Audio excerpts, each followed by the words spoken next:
नमस्कार विद्यार्थी मित्रांनो, मी तुम्हा सर्वांचे सीईटी बाय ग्लोबल ऑनलाईन या यूट्यूब चॅनलवर स्वागत करते. तर महाराष्ट्र MCA सीईटी एक्झाम 2026 यासाठी आपण प्रिपेअर करतो आहोत आणि त्याचे रजिस्ट्रेशन कालपासून सुरू झालेले आहे आणि त्याची शेवटची तारीख आहे 10 फरवरी. पण ते रजिस्ट्रेशन करत असताना आपल्याला एक अपार आय डी मागण्यात आली होती, जी खूप इम्पॉर्टंट डॉक्युमेंट आहे. त्यात काही अडचणी निर्माण होते आहेत, त्यामुळे ते कसे काढायचे ते आपण या व्हिडिओमध्ये पाहणार आहोत. जर का तुम्ही काढलं नसेल तर तुम्ही सगळ्यांनी काढून घ्या, किंवा त्याच्याशिवाय आपलं रजिस्ट्रेशन होणार नाही. ठीक आहे, एक सोपी पद्धत आहे, त्याची सोपी हे आहे फॉर्म्युला, ते आपण जाणून घेऊया या व्हिडिओमध्ये. त्यामुळे हा व्हिडिओ शेवटपर्यंत नक्की बघा.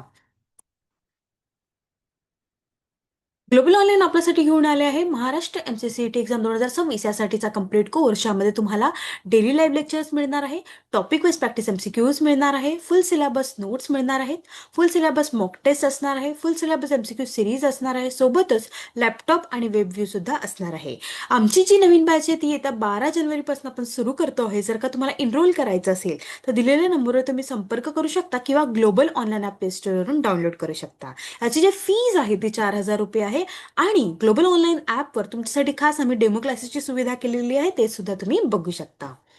चला तर मग जाणून घेऊया अपार आय डी या संदर्भात सीईटी सेलने काय नोटिफिकेशन दिलेलं आहे आणि कशा पद्धतीने आपल्याला काढायचे आहे.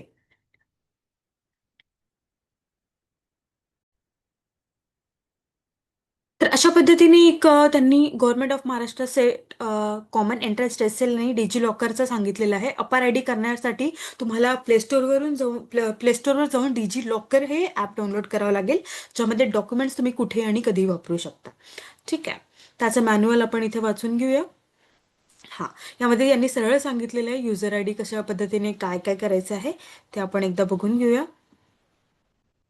हां, तर डिजी लॉकर आपल्याला डाउनलोड करायचे आहे. दिलेल्या लिंकवर जाऊन सुद्धा पण तुम्ही डाउनलोड करू शकता, किंवा सरळ प्ले स्टोअरवर जाऊन पण करू शकता.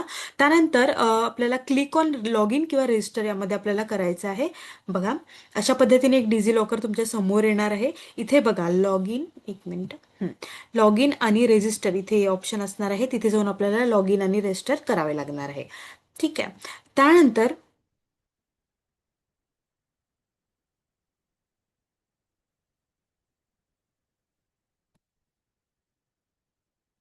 हां, त्यानंतर लॉग इन और क्रिएट अकाउंट इथे आपल्याला मोबाईल नंबर द्यावा लागणार आहे आपला, आणि त्यानंतर कंटिन्यू करायचे आहे. त्यानंतर तुम्हाला एक OTP येईल. हां, त्यानंतर तो तुम्हाला ही कोणती किती प्रोसेस झाली, थर्ड प्रोसेस, मोबाईल नंबर टाकायचा आणि कंटिन्यू करायचं. फोर्थ प्रोसेस आहे आपल्याला लॉग इन करायचे आहे. इथे आपल्याला अकाउंट क्रिएट करण्यासाठी आधार नंबरची आवश्यकता असणार आहे. इथे आपला आधार नंबर टाकायचा पूर्ण आणि त्यानंतर कंटिन्यू करायचं. ठीक आहे, त्यानंतर फिफ्थ स्टेप आहे आपल्याला पिन लिहायचा आहे. तर इथे कोणत्या पण आपला जो आठवणीत राहील असं पिन टाकायचा, 6 अक्षरी, आणि त्याला व्हेरीफाय करायचं. ठीक आहे, ही कुठली झाली, ही फिफ्थ स्टेप झाली. त्यानंतर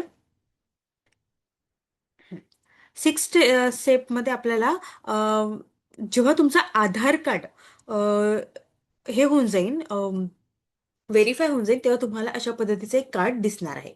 पण त्याआधी अ, एक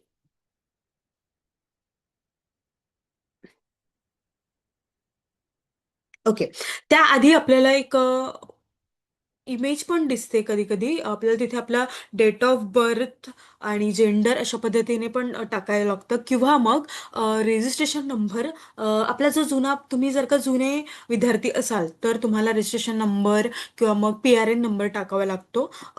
तर त्याची सुविधा पण तिथे दिलेली आहे. आणि एकदा जर का तुमचा आधार कार्ड व्हेरीफाय झाला तर तुम्हाला अशा पद्धतीचं एक अपार आय डी मिळून जाईल. ठीक आहे, ते तिथेच असणार आहे. त्याचा जो एक नंबर असतो तो आपल्याला इथे रजिस्ट्रेशनसाठी कामात आहे. तो नंबर व्यवस्थित ठेवा आणि ते कार्ड सुद्धा. ठीक आहे, तर अशा सोप्या पद्धतीने आपल्याला अपार आय डी काढायची आहे. त्यामुळे काहीही टेन्शन घेऊ नका. डिजी लॉकर ॲप डाउनलोड करा आणि सोप्या पद्धतीने आपली अपार आय डी काढून घ्या, कारण रजिस्ट्रेशनसाठी आपल्याला ते खूप महत्त्वाचे ठरणार आहे. ओके, ते काढल्याशिवाय आपल्याला समोर जाताच येणार नाही रजिस्ट्रेशनच्या. चला तर मग काढून घ्या.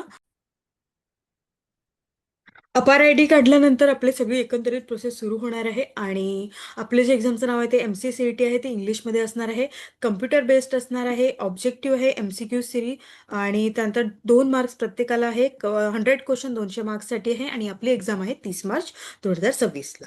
मेन आपले सब्जेक्ट्स आहेत mathematics and statistics, computer concepts, logical ability आणि जनरल इंग्लिश. मॅथ्सचे आपल्याला 30 प्रश्न विचारणार आहे 60 मार्कांसाठी, कम्प्युटर कॉन्सेप्ट 20 क्वेश्चन 40 मार्कांसाठी, लॉजिकल ॲबिलिटी 30 क्वेश्चन 60 मार्कांसाठी आणि जनरल इंग्लिश 20 क्वेश्चन आपल्याला 40 मार्कांसाठी. ओके.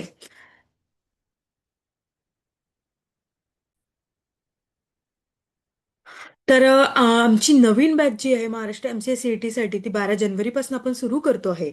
तुम्हाला जर जर का एनरोल करायचं असेल तर तुम्ही दिलेल्या नंबरवर संपर्क करू शकता किंवा ॲप डाउनलोड सुद्धा करू शकता. याची जी फीज आहे ती 4,000 रुपये आहे आणि आपल्याजवळ प्रिंटेबल फुल सिलेबस नोट्स असणार आहेत, लेक्चर वाईज शॉर्ट नोट्स आहेत, फ्री मॉक टेस्ट आहे आणि 1000 plus 2000 plus MCQs for practice सुद्धा अवेलेबल आहे. आणि आपली जी मीडियम आहे ते इंग्लिश आणि मराठी आहे. 2 ते 3 लेक्चर तुमच्या रिक्वायरमेंटनुसार करण्यात येईल आणि लाईव्ह लेक्चर झाल्यानंतर रेकॉर्डेड लेक्चर तुम्हाला अवेलेबल असेल, जेणेकरून जर का तुम्ही लाईव्ह मिस केला तर तुम्ही रेकॉर्डेड लेक्चर सुद्धा बघू शकता. अशा पद्धतीने आपली बॅच सुद्धा स्टार्ट होते आहे. चला तर मग तुम्हाला काहीही अडचण आल्यास तुम्ही कमेंट करू शकता. आपण त्याचं सोल्युशन काढूया. थँक्यू.